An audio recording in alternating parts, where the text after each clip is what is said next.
ओम अज्ञानतिमिरान्धस्य ज्ञानाञ्जनशलाकया चक्षुरुन्मीलितं येन तस्मै श्रीगुरवे नमः। जय श्री कृष्ण चैतन्य प्रभु नित्यानंद श्री अद्वैत गदाधर श्रीवासादि गौर भक्तवृंद। हरे कृष्णा कृष्ण कृष्ण हरे हरे, हरे राम राम राम हरे हरे। हरे कृष्णा कृष्ण कृष्ण हरे हरे, हरे राम राम राम हरे हरे। हरे कृष्णा, जय श्री राम। सभी को सादर प्रणाम। हम सभी यहाँ पर श्री वाल्मीकि रामायण बालकांड अध्याय संख्या 19 आज के सत्र में आरंभ करने जा रहे हैं, जिसका नाम है दशरथ से राम दान हेतु विश्वामित्र का अनुरोध। तो करीब 30-32 से श्लोक है इस अध्याय में।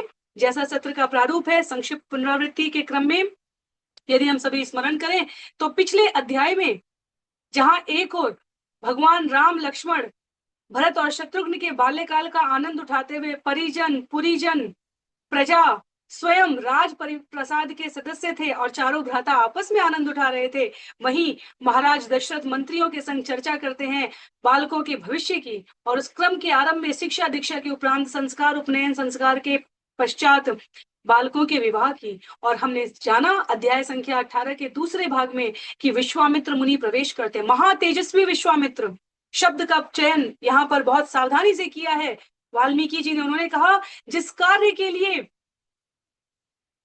महाराज दशरथ के समक्ष विश्वामित्र आते हैं, वास्तव में वह कार्य वो स्वयं भी संपन्न कर सकते हैं, पर भगवान के प्रताप को, भगवान की ख्याति को, भगवान को जन जन तक पहुंचाने के, भगवान की महिमा को विस्तारित करने के इस सरल प्रयास में विश्वामित्र महाराज दशरथ से राम की मांग करेंगे। तो वो आज के सत्र में हम सभी श्रवण करेंगे। महाराज दशरथ ने सुंदर वंदना की है, अभ्यर्थना की है विश्वामित्र की, और उनसे कहा है आप जिस कार्य सिद्धि के लिए आए हैं उस प्रयोजन को मुझे बताइए, मैं सभी प्रकार से इसे पूरा करूंगा। और महाराज दशरथ की ख्याति इस प्रकार थी कि विश्वामित्र मुनि निश्चित रूप से आश्वस्त थे, उनके हृदय में कोई संशय नहीं था। उनके इन वचनों को सुनकर विश्वामित्र अत्यधिक प्रमुदित होते हैं। तो 51 सर्ग है, सर्ग संख्या 19 आज के सत्र के लिए आरंभ करते हैं। कहते हैं यहाँ पर तश्रुत्वा राजसिंहस्य वाक्यम अद्भुत विस्तरम यष्टरोमा महातेजा विश्वामित्रो अभ्यभासयत्। सम्राट के बहु अद्भुत विवरण से युक्त वचनों को सुनकर महातेजस्वी विश्वामित्र के रोम हर्ष से पुलकित हो गए और वे तत्पश्चात इस प्रकार बोले। तो हमने इससे पूर्व के जो सर्ग थे वाल्मीकि मुनि जी के द्वारा, उनमें अयोध्या नगरी के बारे में श्रवण किया है, अयोध्या के निवासियों के बारे में श्रवण किया है, अयोध्या के मंत्रियों के बारे में श्रवण किया है, महाराज दशरथ के गुण और कीर्ति के बारे में श्रवण किया है। इसलिए विश्वामित्र को यहाँ कुछ अतिशयोक्ति नहीं लगती है जब महाराज दशरथ कहते हैं आप जो चाहे वो मैं करने के लिए, आपकी प्रसन्नता के लिए मैं प्रस्तुत हूं। तो इस भाव से पुलकित होकर विश्वामित्र कहते हैं सदृशम राज शार्दूला तवेदद् भुवि नान्यथा महाकुल प्रसूतस्य वशिष्ठ व्यपदेशिना। हे राज शार्दुल, ये वचन भूमि पर आप ही के सदृश हैं, अर्थात आपके ये वचन किसी और अन्य के अनुकूल नहीं है, आपके ही जो पूर्वज हैं उनके अनुकूल है, क्योंकि आपका जन्म महान राजकुल में हुआ है और आप वशिष्ठ से मार्गदर्शन प्राप्त किए हुए हैं। वशिष्ठ और विश्वामित्र की कथा पुराणों में आती है, कैसे एक समय काल पर विश्वामित्र को वशिष्ठ से प्रतिद्वंदिता थी। वशिष्ठ को विश्वामित्र से कोई प्रतिद्वंदिता नहीं थी, पर आचार्य अपने इन आचरणों से कैसे साधक, कैसे मनीषी, कैसे महात्मा गण आपस के द्वंद्व की स्थिति में निपटते हैं वह महिमा उल्लेख करते हैं। तो वह विषय कभी और, पर यहाँ पर वशिष्ठ का वास्तव में सम्मान कर रहे हैं। वशिष्ठ को कभी कोई प्रतिस्पर्धा नहीं थी विश्वामित्र से, पर एक समय काल का अवसर उल्लेख ऐसा आता है शास्त्र में जहां विश्वामित्र को वशिष्ठ से प्रतिस्पर्धा थी। तो जो इसी वंश में त्रिशंकु की कथा आती है उसका संबंध है उस प्रतिस्पर्धा से। कभी उस विषय पे हम सभी चर्चा करेंगे। आज यहाँ पर महाराज दशरथ की श्रेष्ठता के पीछे विश्वामित्र मुक्त कंठ से वशिष्ठ के मार्गदर्शन की प्रशंसा कर रहे हैं। कहते हैं आपको वशिष्ठ का मार्गदर्शन प्राप्त है, आप महान राजकुल में उत्पन्न हुए हैं, तो आपके द्वारा कहे गए ये वचन आपकी योग्यता के समकक्ष है। यत्तु मे यद्गतं वाक्यं तस्य कार्यस्य निश्चयं कुरुष्व राज शार्दूल भव सत्य प्रतिश्रव। हे राज शार्दुल, मेरे हृदय में जो है तथा मैं जो आपसे कहना चाहता हूं उसे आप करने का निश्चय कर लीजिएगा। अपनी प्रतिज्ञा के प्रति कृपया सत्यनिष्ठ बने रहें, क्योंकि विश्वामित्र भी जानते हैं कि यह सरल नहीं है एक पिता से उसके पुत्र की मांग करना। विश्वामित्र के मन में था कि जो वो प्रकट करने जा रहे हैं उसको अपने वचनों के अनुसार अपनी प्रतिज्ञा को सत्य करके दिखाएं। महाराज दशरथ, अहम नियमम आतिष्ठे सिद्धयर्थ पुरुषर्षभ, तस्य विघ्न करो द्वतु राक्षसो काम रूपिणो। हे पुरुषर्षभ राजन, आध्यात्मिक सिद्धि की प्राप्ति हेतु मैंने यज्ञ करने की दीक्षा ली है। दो इच्छाधारी राक्षस उसमें विघ्न डाल रहे हैं। तो इच्छा अनुरूप अपने रूप को परिवर्तित कर लेने वाले काम रूपी राक्षस आकर बार बार उसमें विघ्न डाल रहे हैं। तो मैं क्या कर रहा हूं, मैं अपने मन के भावों को व्यक्त कर रहा हूं। क्या कह रहा हूं, व्रते में बहुश्वीणे समाप्त्याम राक्षसा विमो, मारीचश्च सुबाहुश्च वीर्यवंतो सुशिक्षितो।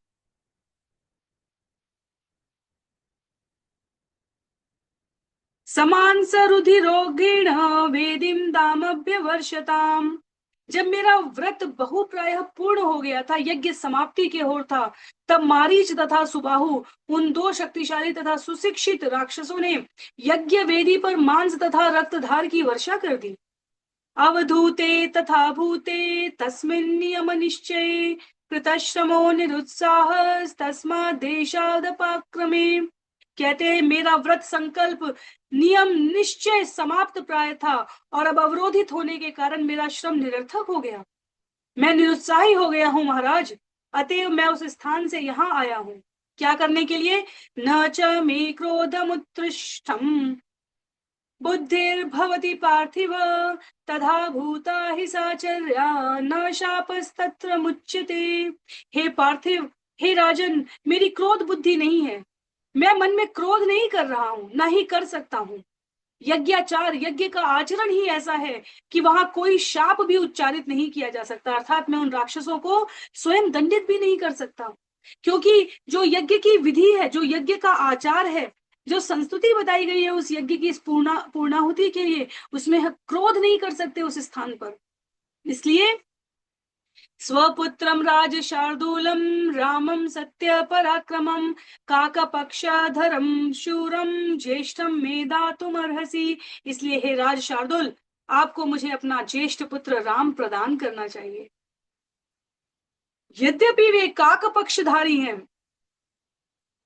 अर्थात अभी भी कान पर लटकते केशों के लट के साथ वे मात्र बालक ही हैं, तथापि वे सत्य पराक्रमी, सत्य पर स्थित हैं और शूरशाली हैं। तो अभी भी उनकी जो केश की लट है वह अभी उनके बालक होने का परिचय देती है, पर वीरता में वह पराक्रमी है, शूरवीर हैं।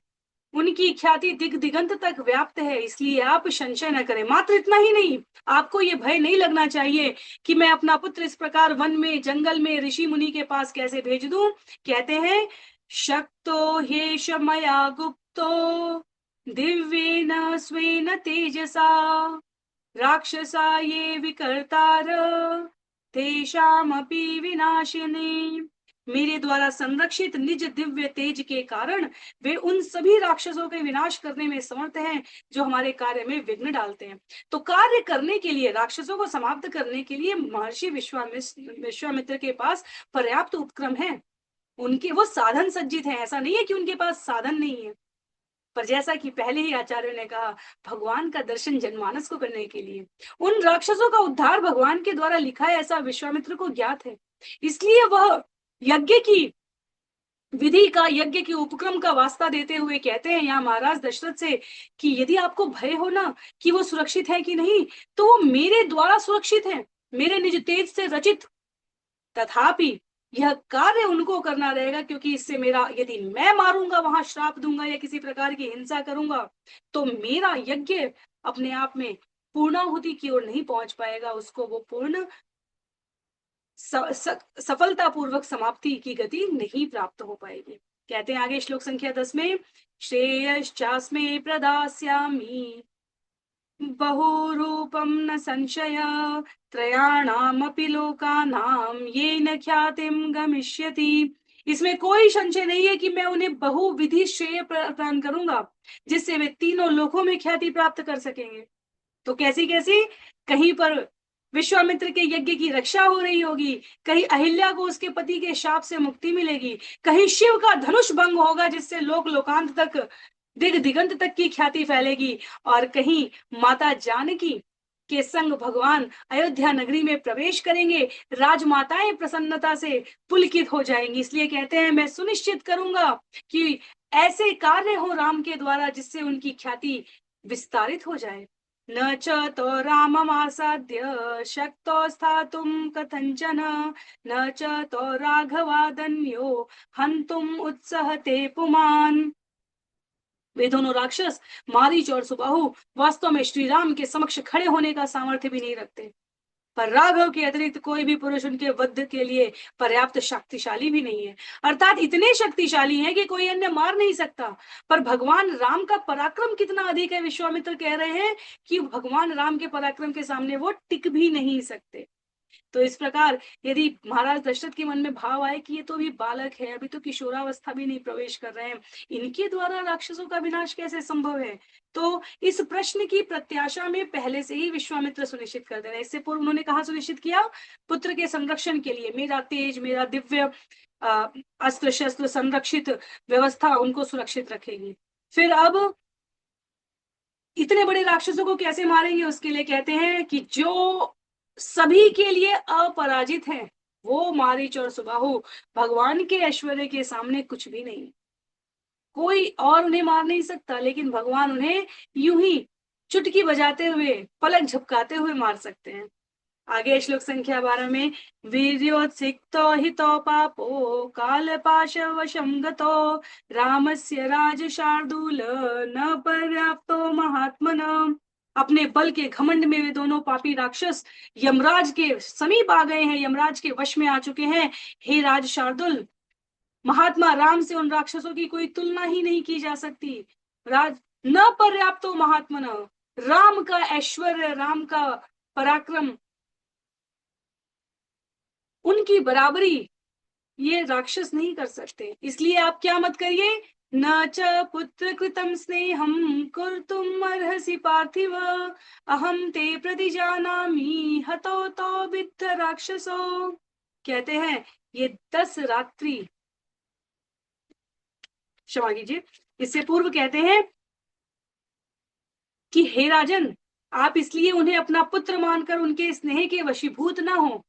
मैं आपसे प्रतिज्ञा करके कह सकता हूं कि आप इन राक्षसों को मरा हुआ ही समझिए। मात्र राम के द्वारा छोड़े गए तीर का हेतु उनके इस विनाश का कारण बनेगा। पर आप कृपया करके अपनी पुत्र स्नेह की अभिव्यक्ति के इस क्रम में यमदूत के पाश में पहले से बंधे हुए इन राक्षसों की मुक्ति के इस अवसर को यूं ही व्यर्थ न गवाइए। आगे है उल्लेख, दशरात्रस्तु यज्ञश्च तस्मिन्नामेन राक्षसो हन्तव्यो विघ्नकर्तारो मम यज्ञस्य वैरिणो अहम ते प्रतिजानामि हतो तो विद्धि राक्षसो। कहते हैं यहाँ पे यज्ञ 10 रात्रि का है, उसी अवधि के भीतर राम को मेरे यज्ञ में विघ्न डालने वाले तथा यज्ञ के वैरी उन दोनों राक्षसों को वध करना होगा। मैं घोषणा करता हूं आपसे कि आप मान के चलें, वे दोनों राक्षस पहले से ही मुक्त हैं।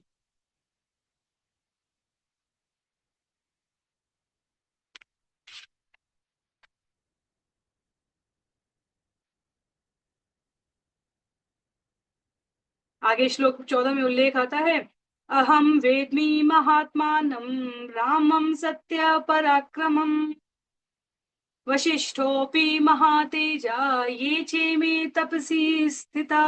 मुझे ज्ञात है कि श्री राम परमात्मा है, उनका पराक्रम सत्य है। यद्यपि महातेजस्वी वशिष्ठ यहाँ तप में स्थित सभी ये सब जानते हैं। तो यदि हम स्मरण करें, जब अर्जुन ने कहा कि हम युद्ध नहीं करेंगे, मैं युद्ध नहीं करूंगा, यदि मेरे युद्ध करने से मेरे बंधु बांधव मर जाते हैं, मेरे गुरु और रिश्तेदार संबंधी यही रणभूमि में गिर जाते हैं भगवान, तो मैं युद्ध करके विजय किस पर प्राप्त करूंगा? विजय प्राप्त करके जो राज मिलेगा वो राज किस पे करूंगा? क्या केवल स्त्रियों, बाल आबाल वृद्धों पर राज करूंगा? और तब भगवान ने अध्याय 11 में जब विराट रूप दिखाया है अर्जुन को, भगवत गीता में हम सभी ने श्रवण किया है, तब भगवान ने वहां पर कहा, ये जिन्हें तुम मारने के लिए संशय कर रहे हो, ये समय के द्वारा पहले ही मारे जा चुके हैं, यह तो केवल काल का अंतर है। उसी प्रकार विश्वामित्र कह रहे हैं यहाँ पर, मारीच और सुबाहु पहले से मृत्यु के पाश में है, राम तो मात्र निमित्त बनेंगे, और राम के द्वारा उनका वध होना है, वो परमात्मा है। यह कारण सभी जानते हैं, यह सभी जानते हैं कि राम का उद्देश्य क्या है इस धराधाम पर आने का भगवान, इसलिए आप किसी भी प्रकार से संशय ना करें। तो आश्वस्त कर रहे विश्वामित्र एक पिता को कि आपके पुत्र के लिए यह सहज कार्य है, बिल्कुल सुगमता से सरलता से वह इसको कर ले जाएंगे, आप किंचित भी अपने आप को व्यथित ना करें। श्लोक संख्या 15 में अंतिम कुछ श्लोक है इस अध्याय के, यदि ते धर्म लाभम च यशश्च परमं भुवि स्थिरमिच्छामि राजेंद्र रामम मेधातुमर्हसि। हे राजेंद्र, यदि आप पृथ्वी पर अपनी धर्म परायणता में वृद्धि की इच्छा के साथ साथ परम तथा स्थायी अर्थात स्थिर यश की कामना करते हैं, तो आपको मुझे राम को दे देना चाहिए। तो ये महत्ता की बात है। हम अपने जीवन में केवल अपनी आवश्यकता पूर्ति करने के लिए कार्य करें, वो ठीक है, पर हम वृहद स्तर के उद्देश्य की पूर्ति के लिए कार्य करें, ये अधिक महत्व रखता है, क्योंकि हम स्व से ऊपर उठकर समाज के उत्थान के कार्य के लिए संलग्न करें, ये अधिक महत्व की और अधिक उत्कृष्टता की बात है। इसीलिए हम देखेंगे कि वर्तमान में भी सरकारों द्वारा नेतृत्व कर रहे अधिकारियों के द्वारा जो अपने से परे जाकर अन्यों का सहयोग करने की इच्छा कामना रखते हैं, उनको अधिक सम्माननीय दृष्टि से देखा जाता है। तो परो धर्मो, यहाँ पर अन्यों के कल्याण के लिए भगवान राम के धर्म परायणता के इस व्यवहार में कहते हैं विश्वामित्र कि महाराज दशरथ आप अपनी सहमति दे दें, इससे आपका यश स्थायी हो जाएगा, स्थिर हो जाएगा, शताब्दी दर शताब्दी युग पर्यंत आपकी इस सुंदर महिमा का गान होगा। जहां ऋषि के द्वारा यज्ञ की रक्षा के लिए मांगे गए सुकुमार बालक आपने अपने सत्य वचनों के, सत्य नियत प्रतिज्ञ वचनों के पालन के लिए प्रदान कर दिए। यदि ह्यनुज्ञां काकुत्स्थ ददते तव मंत्रिण वशिष्ठः प्रमुखा सर्वे ततो रामम में विसर्जय। हे काकुत्स, यदि वशिष्ठ की अध्यक्षता में आपके सभी मंत्री अनुमति दें, तो राघव को कृपया मेरे साथ भेज दीजिए। अभिप्रेतम असंसक्तम आत्मजम दातुमर्हसि दशरात्रम ही यज्ञस्य रामम राजीव लोचनम। विलंब किए बिना केवल 10 रात्रियों के यज्ञ के लिए मुझे अपना परम प्रियतम पुत्र राजीव लोचन राम प्रदान कर दीजिए। 10 रात्रि का यज्ञ है, आप शीघ्रता से अपने परम प्रिय पुत्र राजीव लोचन राम को मुझे दे दे। श्लोक संख्या 18 में कहते हैं, ना नाथेति कालो यज्ञस्य यथायं मम राघव तथा कुरुष्व भद्रं ते मा च शोके मन वृथा। तो मन कृथा शब्द यहाँ बहुत महत्व का है। चिंता में मन को न डालें। कह रहे हैं, हे राघव, हे दशरथ, कृपया मेरे यज्ञ के समय पूर्ण हो जाने से पूर्व ऐसा करें। आपका कल्याण हो, भद्रम ते, आपका कल्याण हो। आप अपने मन को दुखी ना करें, मन को शोकाकुल ना करें।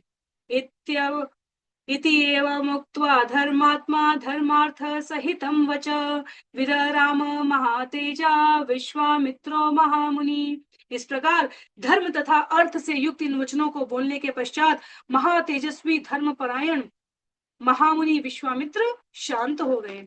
स तन्निशम्य राजेन्द्रो विश्वामित्र वच शुभम शोकमभ्यगतं तीव्रम व्यशीदत भयान्वित।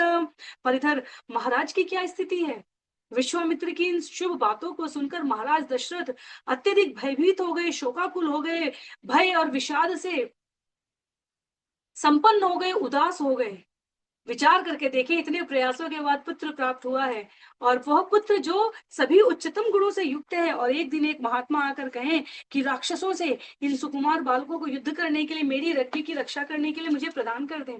कितने भी उदात्त गुणों से युक्त राजा इस बात का प्रण कर सकता है, पर एक पिता के रूप में दशरथ की जो मन स्थिति है वह अत्यंत करुणाजनक हो गई। वह निर्णय लेने में अपने आप को अक्षम पा रहे हैं। अंतिम श्लोक है इस अध्याय का, कहते हैं यहाँ पर, इति हृदय मानो विदारणम मुनि वचनम तदतीव शुश्रुवान नरपति अभवन् महा तदा व्यथिर्मना चाल चासनाद। राजा दशरथ ने इस प्रकार मुनि द्वारा उन हृदय के मनोविदारक वचनों को सुना, हृदय को व्यथित कर देने वाले उन वचनों को सुना। यद्यपि कुल से महान महाराज दशरथ थे, तथापि अति व्यथित मन के कारण नरपति मूर्छित होकर सिंहासन से गिर पड़े। तो महाराज दशरथ अपने आप को संभाल न पाए। महाराज दशरथ के से यहाँ पर राम को दान में मांग रहे हैं विश्वामित्र, और अगले सत्र में हम सभी श्रवण करेंगे कि किस प्रकार राम दान से दशरथ ने अस्वीकृति कर दी, कहा नहीं नहीं भगवान, ये संभव नहीं है। और क्या संवाद है वो करीब 25 से अधिक श्लोकों में हम सभी सर्ग संख्या 20 में अगले सत्र में श्रवण करने का प्रयास करें। तो वाल्मीकि रामायण अत्यधिक व्यवस्थित तरीके से, विस्तारित तरीके से लिखी गई है। जहां संवाद परिवर्तित हो रहा है वहां सर्ग भी परिवर्तित हो जा रहा है। इसलिए हम देखेंगे बाल कांड में जो सर्गों की संख्या बताई गई है करीब 77 है, 77 अध्याय है करीब। तो हम सभी ने अभी तक कितने अध्यायों को पूरा कर लिया? 19 अध्यायों को। 20वां अध्याय हम सभी अगले सत्र में करेंगे, जहां राम की प्राप्ति की विश्वामित्र के अनुरोध को दशरथ द्वारा आरंभ में अस्वीकृत कर दिया गया। तो क्या कारण है, क्या तर्क है, क्या उसके बदले में दशरथ विश्वामित्र को दे सकते हैं, ये सब यहाँ पर हम श्रवण करेंगे। आज के लिए सत्र को यहीं पर समाप्त करते हैं। सभी को बहुत बहुत आभार। जय श्री राम। श्री वाल्मीकि रामायण की जय, श्रील प्रभुपाद की जय, श्रील गुरुदेव की जय, अनंत कोटि वैष्णव वृंद की जय, नामाचार्य श्रील हरिदास ठाकुर की जय। हरे कृष्णा। जय श्री राम।